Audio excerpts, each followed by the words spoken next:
Hey guys, my kids started kindergarten, which to me means it's fall time. Summer is officially over. In my world, it's fall. So right now I really want to talk about my plants that have been my favorite through the summertime. These are plants that I've just been really particularly enjoying. I love taking care of them. I've been spending a little extra time with them. They've just really stood out to me this summer. What should I start with? We'll start with this one. It's right here. Syngonium. Should I turn off this light?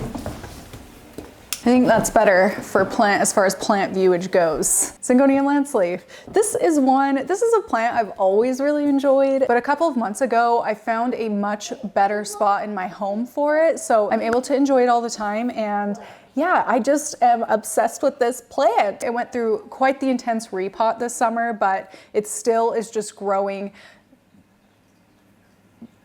amazingly, beautifully. I have been a little bit worried about it just because of the repot, but it hasn't shown me any signs that make me worry. Of course, there are a few dead leaves here. Let's just move those while we're talking about it. Some dead leaves down at the bottom of the plant after a very intense repot, like I talked about, is completely normal. A couple of leaves at the bottom of each vine. So nothing crazy, nothing is seeming to discolor or anything. It has kept its really deep, dark green coloration throughout the plant. There is something about these long, strappy leaves, this growth pattern that I am obsessed with. I'm always obsessed with it, but this summer especially, I've been able to give this plant a lot more attention. So I have just been super happy about it. I love it. Syngonium lanceleaf. Adenia glauca. I'm sure at this point that this plant has been on every single one of my seasonal plant favorites list since I got it a few years ago. This is a plant that does go dormant during the winter time. Every year this has come out of dormancy and popped a few leaves. I have just been obsessed. It's the perfect plant. It reminds me of the tree stars off of Land Before Time. It's just so cute, and especially in the summertime when it is actively really growing and developing a shape to this whole situation, I extra love it. I extra love it. It's just something I can really look forward to through the winter, so that just really dote on it and enjoy it during the summertime, and then kind of be able to forget it through the winter again.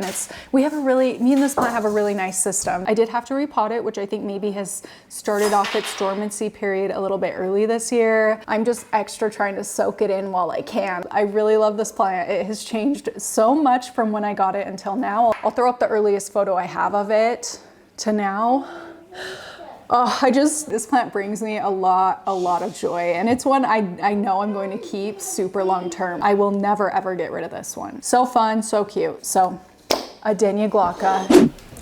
Cebu blue. I can't move this plant, but Cebu blue is definitely one of my favorite plants. This is a favorite of mine kind of all the time, but especially in summer because it grows so freaking fast in the summertime when it's warm and really bright for a lot of hours of the day. It just pops off. It just pops off. The color gets really silvery blue under this perfect summer lighting. It grows quickly. I've been able to chop this bad boy back 3 times. I've been able to propagate it a whole bunch, which, as you know, is one of my favorite things about keeping plants. I love the whole propagation process, and this is a plant that really allows me to do that very consistently. I love my Cebu. It looks amazing wherever I set it. The color of it just really pops. It's very eye-catching and lush looking, and wow, I love it. Perfect plant for sure.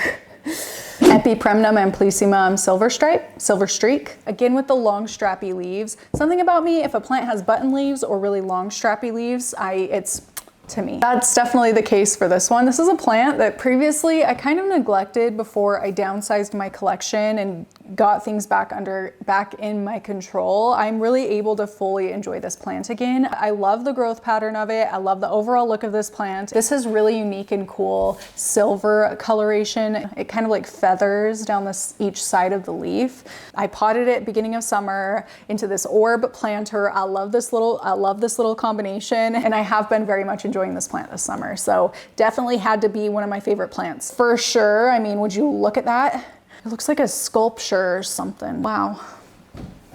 Next, Syngonium erythrophyllum. This plant, wow, I mean, would you look at her?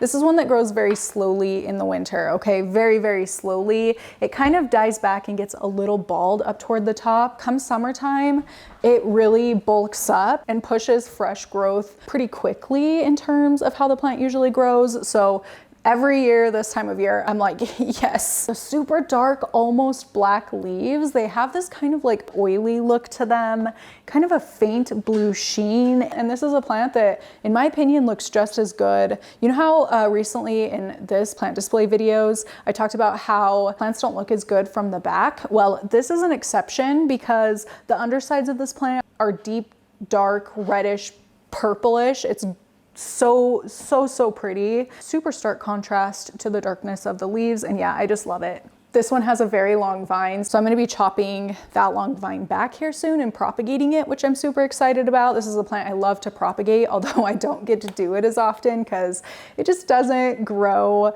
as fast. It takes a very long time for this plant to outgrow its vines, for the vines to get a little too long for it. So very much looking forward to chopping, getting some cuts in on this plant here soon.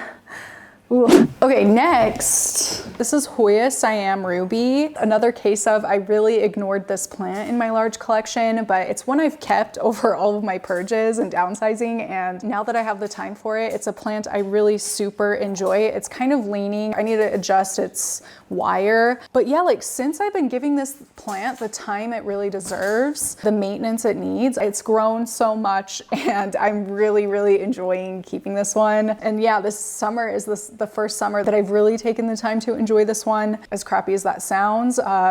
But we're here and I'm loving the big leaves, particularly in the summer because they develop this really dark purpley rim around all the edges that is just so yummy. What's not to love, right? Hoya Siam Ruby. Okay, next. Syngonium 3 King. It's so funny because I feel like in the springtime I was like, oh, this plant is pretty, but it's never really been one of my favorites. I think I just wasn't thinking clearly because I love this plant. I love this plant. This summer specifically, it has really grown in a super satisfying way to me. I think over the course of me trying to like propagate and get a more full plant out of this, I think it's finally at the point that I've been working toward all this time. I love the way it looks. It's just so bushy and cute and full. The leaf shape looks really nice when there's just like a super full plant. And yeah, the coloration of course is yummy. Yummy, right? I don't know. Forget whatever negative things I've said about this plant. I love it. I was wrong. Now I'm right. I keep just wanting to sit here and like stare at the plants for a really long time in between each one, but I'm running out of camera battery. I don't have time for this, but it's so pretty. Okay. Next. Tephrocarpus geometricus. This is the weirdest plant I have. This is the weirdest plant in my house. I love it. It's so wonky in a perfect way to me. And this summer it popped 2 new balls, which is the first time it's happened. For each of these initial 2 balls, it took a year each for them to develop. And this last growing season, it popped 2. So that's 4 balls in 3 years. A new record for us. And I'm just really happy to see it. This is like the lowest maintenance plant in my whole house. I can set it and forget it, especially through the winter time when it's not getting as much light. And then once I do start resuming the regular care during the summertime, when it's brighter and lighter and warmer, it really is just something to look forward to. Even now I'm like, okay, it did the 2 balls this year. What is it gonna do next year? Are we going, is this a fluke year? Are we gonna get 1 ball next year? Like, it's a very exciting plant for me. And even as the summer's winding down and I'm like sad to see the growth slow, I'm still just so excited to maintain, really do my best to take care of this plant, to see how it forms, what it'll give me next year. So love it. So cool, so weird. Amazing, amazing. It looks fake. There's no way this is a real plant. It's so weird. Last plant, another one I can't move. Hoya diptera. This summer I found the perfect spot for it. And I think that has been the difference for me in this plant being kind of forgettable to now really being one of my favorite. The leaves of it are so robust and very like sturdy and strong looking, but its growth pattern is kind of dainty and delicate. And I just really love that combination. How the vines just, I don't know, it's so satisfying. It really is, and beautiful. Extremely fun to be seeing this plant size up so much during the summer months, which I don't know, maybe if you don't live somewhere that gets as cold as I do, like even my house stays cold, it gets super drafty. We have to run our heaters. It's just a weird environment. So even my plants that maybe don't necessarily need like a dormancy period, they kind of slow down in the winter. But I think what I'm realizing is it has really helped a lot of my like more succulent-esque plants really conserve energy and then take off during the summer months. And I'm just so happy I've stuck it out with this plant, because there was a while there I was like, I'm purging this. No, it just took me being able to find the right spot for it where it was going to be happy and I was going to be happy. Yeah, anyway, we're talking about favorite plants here. I'm making it all complicated. Those are my favorite plants this summer. They're plants I've extra enjoyed their care or their look. They're plants I've really enjoyed spending time with this summer to really be able to soak them in. I just love them. I would love to hear what your favorite plants have been this summer, what plants have really popped off for you this summer, what's just really doing it for you in the plant department right now. Especially if you're over with me on Instagram, send me some photos of your favorite plant, because it's one thing to see a name, to see a plant variety written in text. It's another to have a full eyeball of the plant. I would love to see pictures of your favorite plants. I showed you my plants. Now it's time for you to show me yours. I showed you mine. Now you show me yours. Now, no, I'm just kidding. That's going to be it for this one. Thank you so much for spending time with me here today, and I will see you next time.